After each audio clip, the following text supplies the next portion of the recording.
घर के काम सबके एक जैसे होते हैं, सिर्फ इसे करने का तरीका सबका अलग अलग होता है। मैंने बहुत सारे होम मेकर्स को देखा है कि कुछ होम मेकर्स तो सुबह उठ के ही अपने सारे काम 1-2 घंटे में सब कुछ ख़त्म करके आराम से फ्री होके बैठ जाते हैं, और कुछ होम मेकर्स दिन भर धीरे धीरे थोड़ा थोड़ा काम करते हैं। तो ये सबका अपना अपना प्रेफरेंस होता है। आज आपके साथ घर से रिलेटेड ही बहुत सारे हैक शेयर करूँगी। उम्मीद करती हूँ ये आपको पसंद आएंगे। हेलो गाइज़, नमस्ते एंड वेलकम बैक।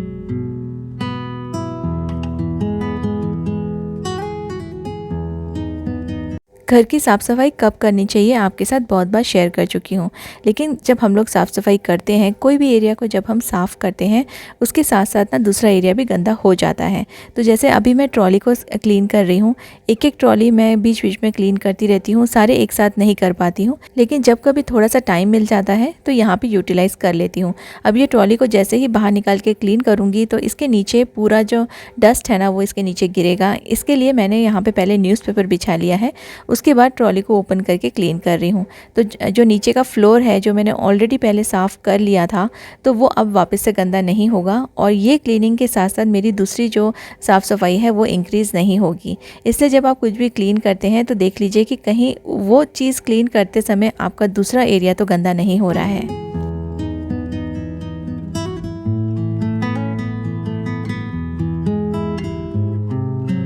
नया नया जब किचन बनता है तो ये हमेशा काफ़ी शाइन करता है, लेकिन कुछ सालों के बाद ये डल पड़ने लगता है। वो इसलिए क्योंकि हम लोग इसे प्रॉपर्ली स्क्रब नहीं करते हैं। कोई कोई जगह हमसे छूट जाती है क्लीन करने में, जैसे हमारे टाइल्स के बीच के गैप्स, या फिर जो हमारा काउंटर टॉप रहता है उसके कॉर्नर का एरिया। तो ऐसे पुराने ब्रश हमेशा आप रख सकते हैं अपने पास, जो कि बहुत ही हेल्पफुल रहते हैं ये सारी चीज़ें क्लीन करने में, क्योंकि जो टाइल्स के बीच का जो गैप रहता है वहाँ पर आपके स्क्रब नहीं पहुँच पाएंगे। जो कॉर्नर्स के जो गैप होते हैं वहाँ पे नहीं पहुँच पाते हमारे नॉर्मल स्क्रबर्स, और ये जो हम डेली क्लीनिंग करते हैं उससे ये सारी जगह अच्छे से क्लीन नहीं हो पाती है, और धीरे धीरे जो हमारा काउंटर टॉप है और जो हमारे टाइल्स हैं किचन के, उसकी शाइन चली जाती है। तो बीच बीच में जब भी आपको समय मिले, ये जो स्क्रबिंग है कॉर्नर्स की एंड जो गैप्स की स्क्रबिंग है, पुराने ब्रश को लेके ज़रूर से इसको क्लीन कीजिए। इससे आपका काउंटर टॉप का जो शाइन है वो हमेशा बना रहेगा और वो कभी भी डल नहीं दिखेगा।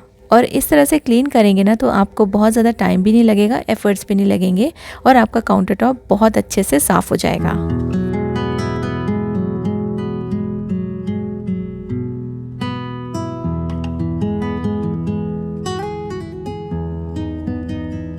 गर्मी का जब मौसम आता है तो हम बहुत सारे फ्रूट्स घर में लेकर आते हैं, और काउंटर टॉप पे ये एक और काम बढ़ जाता है।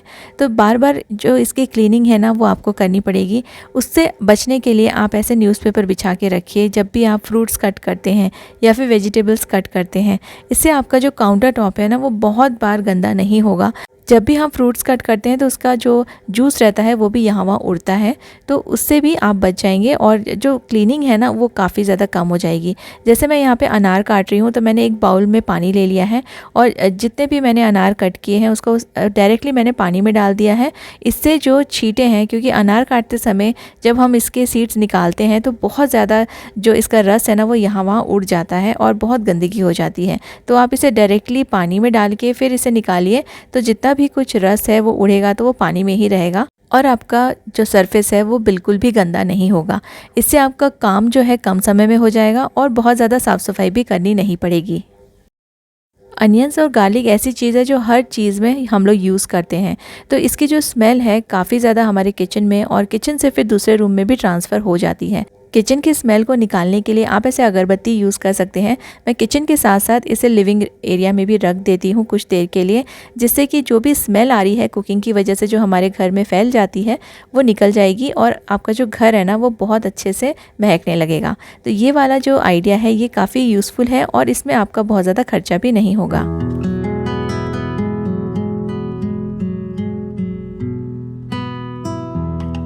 खाना बनाने के समय आप कुछ बातों का ध्यान रखेंगे तो आपका किचन कुकिंग के टाइम भी बहुत ज़्यादा गंदा नहीं होगा।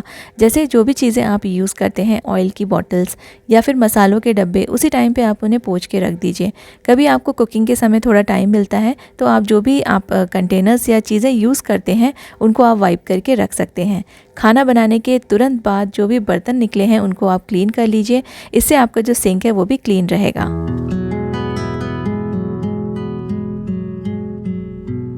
घर को चाहे हम कितना भी साफ़ कर लें, लेकिन जब तक आप अपने बेडरूम को क्लीन नहीं करेंगे ना, पूरा घर साफ़ नहीं दिखता है। जो हमारे बेडशीट्स हैं और जो ब्लैंकेट्स हम ओढ़ते हैं, उनको जब तक आप फ़ोल्ड नहीं करेंगे तब तक आपका बेड क्लीन नहीं होगा।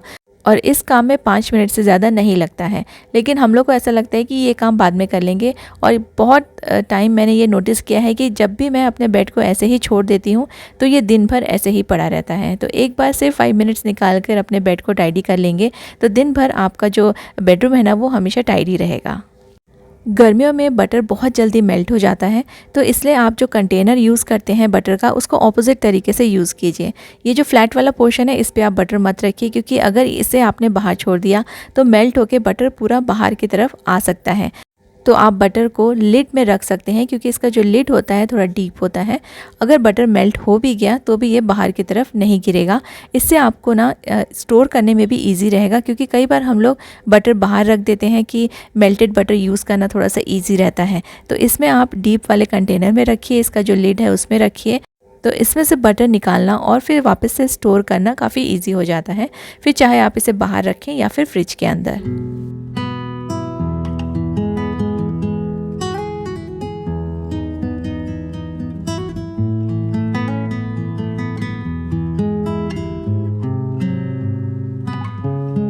समर के टाइम में ऐसा लगता है कि जल्दी से जल्दी जो कुकिंग का काम है वो फिनिश हो जाए, लेकिन अगर आप कोई ऐसी चीज़ बना रहे हैं जिसको कंटिन्यूसली देखना पड़ता है और इसको बार बार इसमें चम्मच डाल के मिक्स करना पड़ता है, तो ऐसे में ना बहुत ज़्यादा मुश्किल हो जाती है।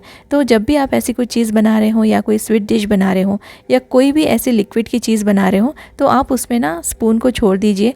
तो इसमें क्या होगा ना कि जो भी आप चीज़ें बन रही है वो उबल के ऊपर आके नहीं गिरेगी, स्पेशली कोई भी मिल्क की चीज़ें। मोस्टली जब हम मिल्क को गाढ़ा करते हैं, कुछ खीर वगैरह बनाते हैं या कस्टर्ड बनाते हैं, तब थोड़ा देर हमें जो दूध है उसको उबालना पड़ता है और बार बार इसमें हम लोग को इसको मिक्स भी करना पड़ता है, अदरवाइज़ ये उबल के ऊपर आके गिर जाता है। तो आप बस स्पून को छोड़ देंगे ना, तो ये कितना भी उबलेगा, ये जो दूध है वो ऊपर की तरफ आके बाहर नहीं गिरेगा।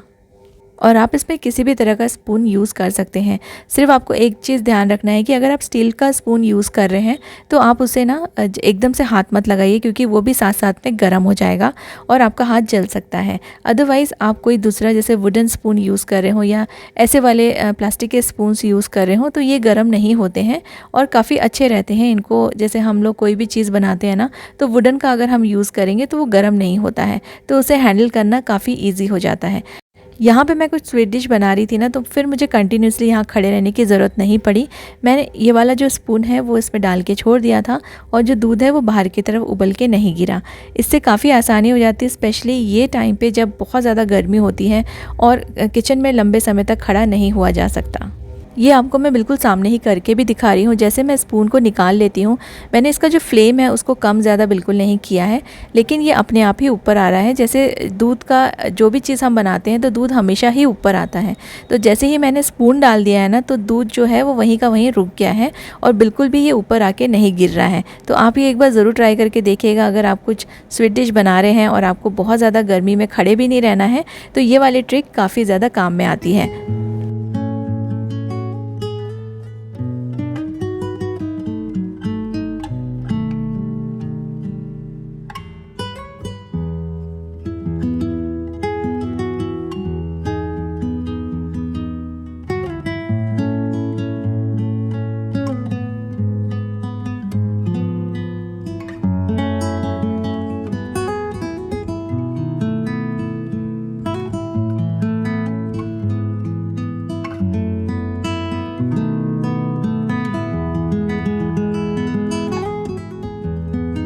क्लीनिंग के लिए बहुत सारे नैपकिन्स हम लोग यूज़ करते हैं और कई बार बहुत ज़्यादा क्लीनिंग करने के बाद उन्हें हमें थ्रो भी करना पड़ता है। तो आप अपने पुराने कपड़ों को यूज़ कर सकते हैं। जो पुराने कॉटन के कपड़े होते हैं उनको आप छोटे छोटे पीसेस में कट करके अपने किचन में ज़रूर रखिए। बहुत ज़्यादा कुछ अगर गिर जाता है काउंटर टॉप पे, तो ये कपड़े काम आते हैं क्लीनिंग के लिए और फिर आप इसे थ्रो भी कर सकते हैं। आपको बार बार इसे वॉश करने की ज़रूरत नहीं पड़ेगी। इससे हमारा जो काम रहता है वो जो क्लीनिंग का काम है वो आसानी से भी हो जाता है और इन कपड़ों को वॉश करने की भी ज़रूरत नहीं पड़ती है, क्योंकि ये पुराने कपड़े हैं, छोटे छोटे हमने इसे रख लिया है। जो अच्छे नैपकिन्स रहते हैं उन्हें हम थ्रो नहीं कर सकते बार बार और उन्हें बार बार ख़रीद भी नहीं सकते। इसलिए पुराने कपड़े जो आप बिल्कुल यूज़ में नहीं लाते हैं उनको आप अपने किचन में क्लीनिंग के लिए यूज़ में ला सकते हैं। और इन कपड़ों को स्टोर करने के लिए मैं एक पुराना कैरी बैग यूज़ कर रही हूँ।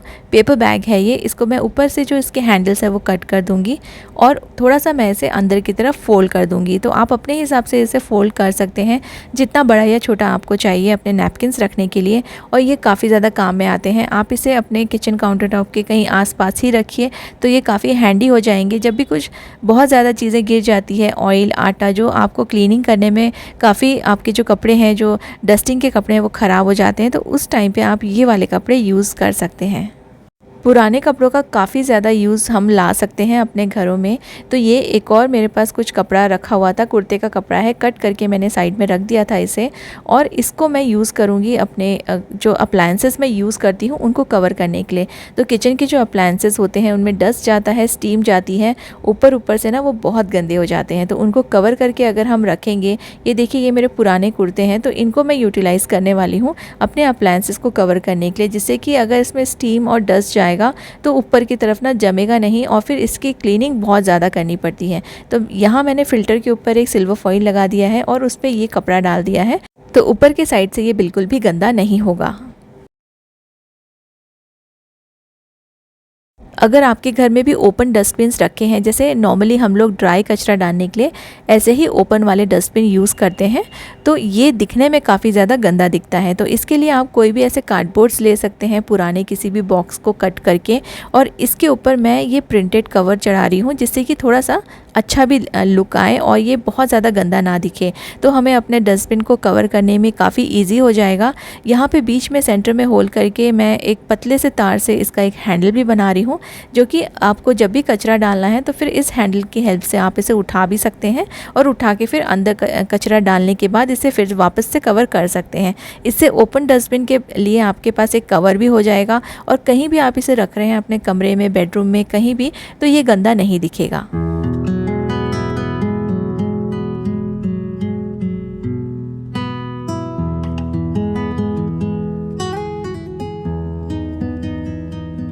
मिल्कमेड को एक बार ओपन कर लिया तो कई बार ऐसा होता है कि ये पूरा का पूरा हम लोग यूज़ नहीं कर पाते हैं, तो जो रिमेनिंग रहता है ना, वो फ्रिज में रखने से ड्राई हो जाता है।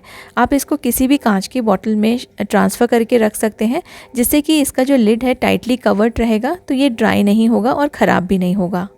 और इसका जो एक्सपायरी डेट है वो आप इस पर लेबल करके रख सकते हैं, जिससे कि आप इसको समय रहते ही यूज़ कर सकें। ये बचा हुआ मैंने मिल्कमेड रखा था, जिससे कि देखिए ये बहुत ज़्यादा ड्राई हो गया है और फिर ये यूज़ करने लायक नहीं रहा। अगर आप इसे बॉटल में डाल के स्टोर करेंगे तो ये ख़राब होने से बच जाएगा। अभी इसका एक्सपायरी डेट और इसमें लेबल लगाने के लिए मैं वाइट टेप यूज़ कर रही हूँ। आप इसमें परमानेंट मार्कर से भी बॉटल में डायरेक्टली लिख सकते हैं।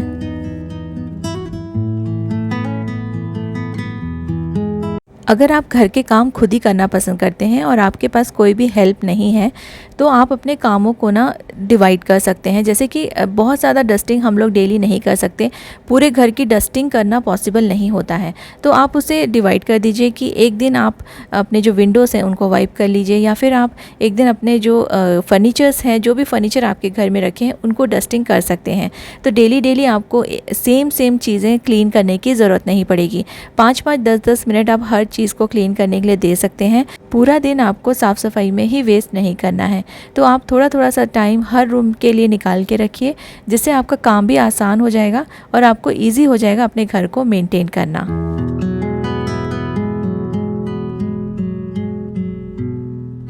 गर्मियों के मौसम में घर के काम करने में थोड़ी सी मुश्किल होती है, लेकिन थोड़ा समय अगर आप अपने हर रूम को देंगे तो आपको ये बहुत ज़्यादा बर्डन नहीं लगेगा और गर्मियों के टाइम में भी आपके जो काम है वो प्रॉपरली टाइम पे फिनिश हो जाएंगे। उम्मीद करती हूँ आज के वीडियो से आपको ज़रूर से कुछ हेल्प मिलेगी और आपने इसे एंजॉय किया होगा। Thank you so much for watching.